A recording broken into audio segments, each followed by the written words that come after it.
جنات درې قسمه دي. څو قسمه دي؟ یو هغه جنات دي چې په سړي باندې आवाज وباسي، تیز आवाज چې ته برداشت کوای نه شي ورنه مړ بسې.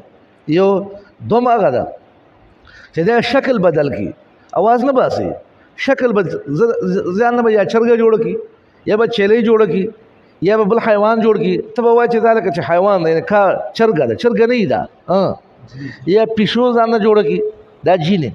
دوه څو شو؟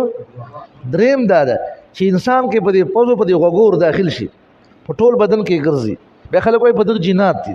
ما سره خپله پیرای ده، لطیف الله نومیږي، هندوستانی ده. کیسه خو مې تکړه وکړه چې راغلی و. ما چې ترمذي شریف ویله پاس لوی دورې کې بیا چې کله مې شروع کړه بیا یو کس داسې ناست و، بیا ما ته اشاره وکړه درس کې داسې چلی وکړه. نو زه غلی شوم. دی وایي ته شیخ صاحب غلی شه. نو زه غلی شوم.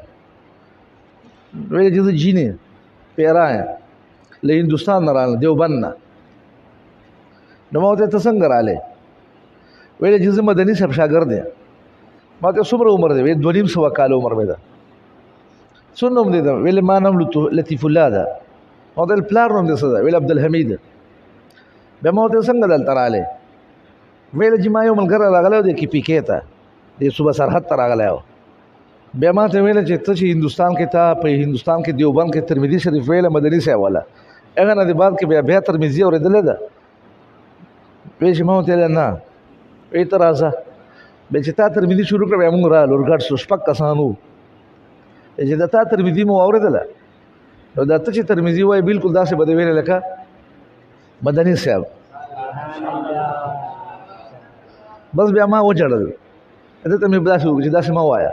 طالبان ډېر طالبان په دې فیسبوک راغلي ده، څه ده دا فیسبوک بخشي باندې.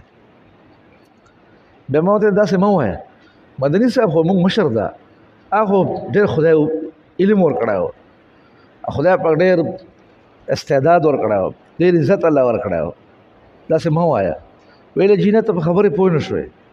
زید کالاسد، زید داسې ده لکه زمری. زید مشبه ده، اسد مشبه به ده. داسې نه وایه چې د مدني صاحب داسې ویل چې د ته وایې، داسې وایه چې ته داسې ترمذي وایې لکه چې مدني صاحب ویله.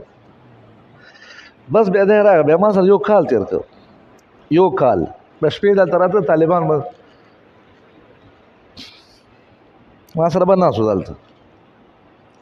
بیا ما دنه تپوسونه کول چې موږ به تاسو نه ځان څنګه بچ کوو، تاسو خو جنات، موږ انسانان یو.